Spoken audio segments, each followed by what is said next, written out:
Which one of these kicks is louder?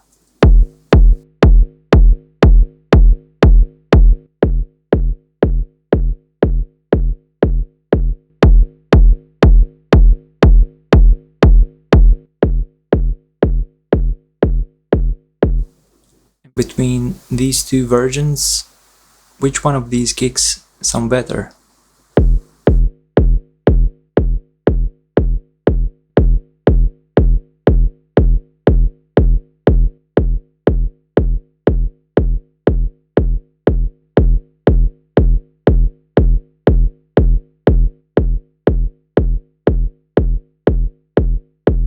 On my first question, if you guessed A, you were right.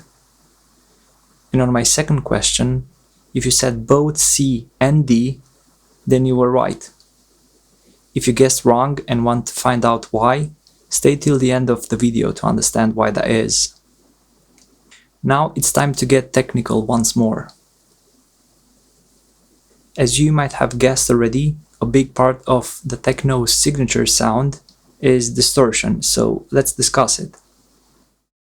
You know the effect when the music plays loud enough on a subwoofer and there are objects close to it that start vibrating to the bass. You can notice that specific rattling sound. It's either the windows or some keys left on the desk.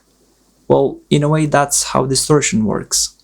Also, if you play music through a damaged speaker, like if it has like a hole in it, it produces a specific sound on top of the original dry music. That's what we're doing here when applying distortion. We're making the music sound as if the speakers are about to blow up because the music is too loud, but in fact it's far from damaging the speaker. By the way, distortion is even used in radio music, whether it's pop music, drum and bass, or even some mastered acoustic recordings. Yeah, the pop song you're sometimes listening to probably has distortion on it, although it's applied in smaller amounts. While distortion itself doesn't necessarily make a sound louder, it surely makes it feel louder. In a way, distorting an audio signal adds harmonics to the signal's frequencies, thus making it feel louder. By the way, I'd like to point out that I personally use the terms distortion and saturation interchangeably. However, saturation is just another type of distortion.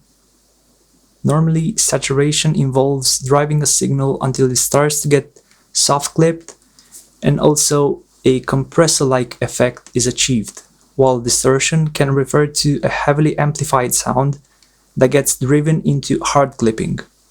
For example, if you have a sine wave and you amplify the signal while also limiting it to a maximum volume, by analyzing the outputting signal, you can see it starts to gradually morph into something closer to a square wave. While sine waves are pure single frequency or fundamental tone sounds, the more you get closer to a square wave, the more harmonic related frequencies are added onto the sound. So going back to visually analyzing the waveform, the closer a waveform's angle is to a 90-degree one, so it has a sharp edge, the grittier and more rough it sounds. Taking this approach in the opposite direction, filtering out the high frequencies from a square wave, you gradually end up with something closer to a sine wave.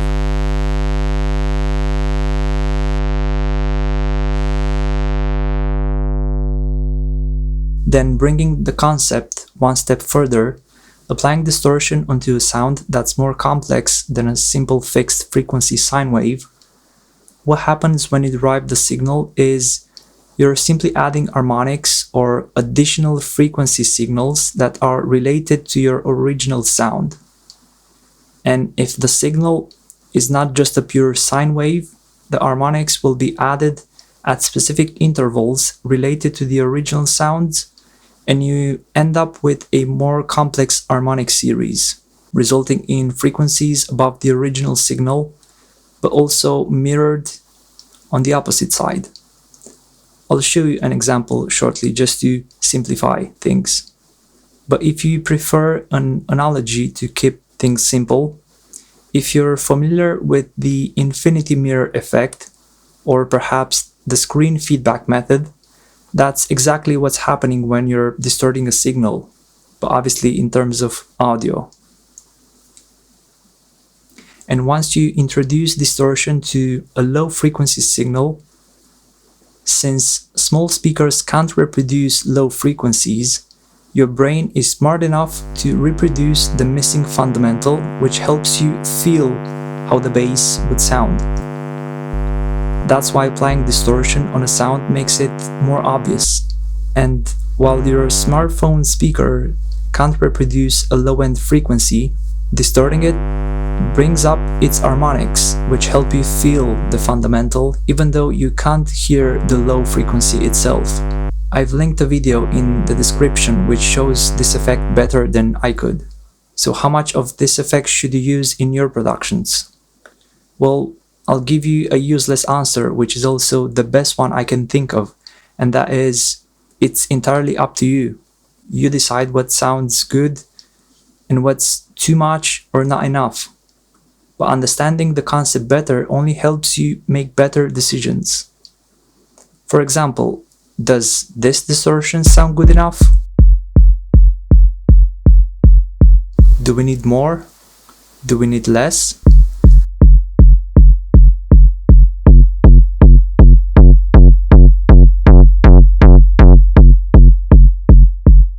I'll leave that question unanswered on this one. Also, distorting a signal, then removing some of the low frequency after, produces a different effect than doing it in the opposite order. For the sake of keeping things simple, when you have a sound made out of, let's say, 3 frequencies, 50 Hz, 200 Hz, and 1000 Hz, distorting it introduces harmonics for each of these frequencies. So removing the 50 Hz frequency by filtering the low end, and only then applying distortion, well, you've guessed it already, only the 200 Hz and the 1000 Hz will generate their harmonics. While doing this, it's important to keep in mind that if the harmonics from one frequency overlaps the harmonics of another frequency, you will end up with other ghost frequencies, which are the result of the intermodulation distortion. So then when it comes to a more complex sound like, say, a kick drum or a synthesizer, or even a group of sounds, applying distortion before or in between subtractive effects like EQs, filters, gives you various options when it comes to how you want to play with the sound. If you allow an analogy here, making music is like preparing a dish of food, where each individual sound is an individual ingredient. Reverbs and delays are the oil that binds everything together, and distortion what makes it salty and spicy enough. While bringing the track to a finished state is like plating out the dish and serving it so other listeners can enjoy it as well. Going back to the questions I asked at the beginning of the video, the reason why A was the right answer and not B is because in terms of signal amplitude, or the signal's peak volume, A was louder.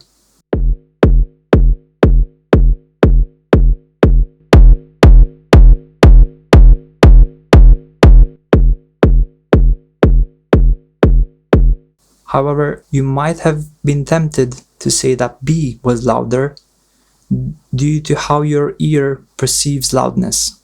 And also between the C and D versions, well, they were basically the same sound without any effect applied to them other than just a volume difference. Now, you might be wondering why I included these examples. That's simple. In order to compare a saturated signal to its dry counterpart, you need to volume match both the before and after so you can decide which one sounds better. And obviously by better I mean strictly subjective, as you're the artist behind the music that you make, and there is no universal or correct way to make a sound that you like. Well, that's all for now. Now go make some music and hopefully share it with me so I can enjoy your dish as well.